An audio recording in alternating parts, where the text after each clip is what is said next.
The best example that life writes its own novels is the story of Ivan K., our fellow countryman from Melbourne, whom I met during my stay in Australia while examining the phenomenon of migrant workers. At our last meeting, we sat in a restaurant owned by a Macedonian living in that city, and on that occasion Ivan told me about the following event when he managed to escape imprisonment by the skin of his teeth. What happened to him was probably a stroke of luck, not only for him but also for the woman with whom he lived. Ivan left for Australia with his young wife, whose beauty was rare in Bitola 10 years before we met. He saw beautiful Biljana at a disco in Bitola and was so charmed by her good looks that he decided to marry her at all cost.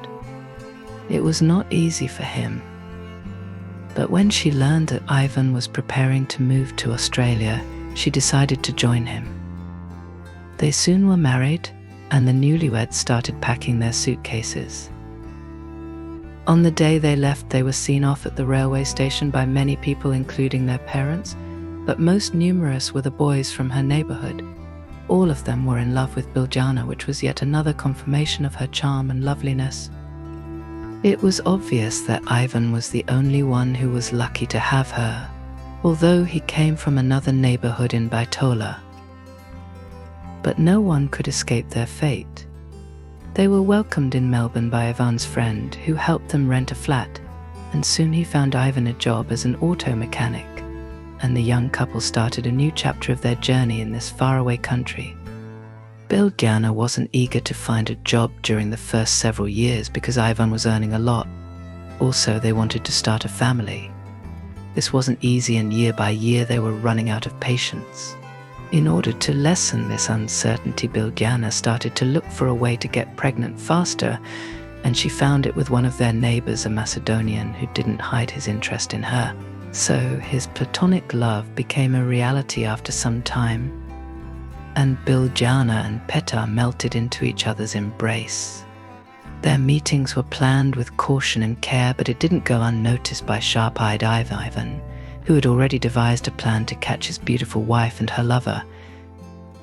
By this stage in our conversation, we had already had 4 glasses of his strong brandy. He was in a stupor as he spoke about his methods and strategy to catch his wife in the act. One morning, when his plan was complete, he told his wife that he had to go to a company in a neighboring town to repair several cars, and that he would stay there for 2 days. Biljana listened to him very attentively, and even pretended to be upset at being left alone. But she didn't insist that he postpone his trip. They agreed that Ivan would phone her twice a day at least, so that she would be calm and have sweet dreams. The leading role in the second part of Ivan's plan was given to his friend Trajan, whom Biljana didn't know. He was supposed to watch their house and see whether a man came in, and how long he stayed. Trajan took his camera to provide the necessary proof just in case. Then the plan was put into practice. Trajan had a theory that what was happening to his friend was a result of his great jealousy towards his beautiful wife, who openly attracted the attention of other men. No sooner had Ivan left on his business trip than Peter moved into his home, where he not only drank the first coffee, but also drank the first passionate embrace with Biljana. So Ivan's suspicion that his wife was unfaithful was confirmed. When Ivan got the call from Trajan, telling him that there was a guest in his house, he immediately left the hotel where he was staying, took a taxi and met Trajan at this very restaurant where we were also sitting.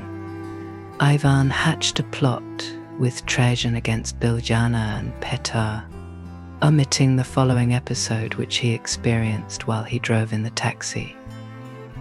There was a nice young woman in the taxi who asked the driver to let the new customer in, although such a practice was not usual. Ivan also asked the driver to take him because he was in a terrible hurry. The young woman, obviously in a good mood, also had a reason for letting him in, showing him the documents she was holding in her hands. She didn't hesitate to tell him that she had just heard good news. After 5 years of waiting, She was finally pregnant and was going to be a mother. The medical examination she had undergone just a few hours earlier confirmed that news. Her documents were written proof. Expressing his congratulations to her about this good news, Ivan also tried to explain his uncivilized behavior for wanting to get into the taxi. He also told her that that day was the unhappiest day of his life because the woman he loved with all his heart was unfaithful, and that she was with another man while they were driving in the taxi. Shocked by such news, the future mother gently caressed his hair, asking him to calm down and relax in order to try to control his actions. "Take the poison out of you. Life is worth living," the woman told him, persuading him not to make any rash moves which could destroy his young life.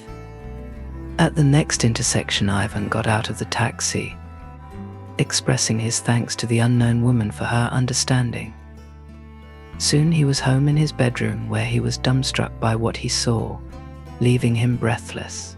He drew out his revolver and pointed it at his wife and her lover. God only knows what thoughts went through his head at that moment.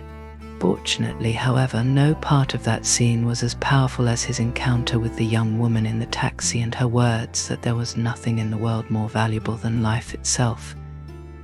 Everything could be replaced and substituted, but life couldn't. We live only once, and therefore we have to preserve life.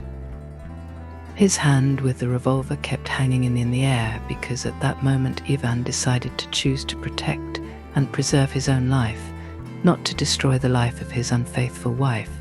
He left the house and headed to the hotel by taxi, where he had waited for Trajan's call some time ago. The driver stopped at an intersection because the traffic light was red. Next to him, another taxi stopped and he saw the happy pregnant woman who had saved his life that day. He opened the door of his taxi and catapulted himself into her taxi, not forgetting to pay his driver generously. The second encounter with the future mother was an exciting experience for Ivan. She told him that her happiness had been replaced by unhappiness because she had just seen her husband with another woman. Consequently, she had decided to kill herself and was heading to the sea to drown herself and end her misery. What Ivan saw in this woman was his destiny. He stopped the taxi by the sea, and together they got out. He embraced her affectionately, reminding her of her own words that life is worth living. Holding hands, they kept on walking by the sea. No one can escape their destiny. Ivan and Rosa went to a hotel, and after some time rented an apartment where they have spent the rest of their lives as a happy family.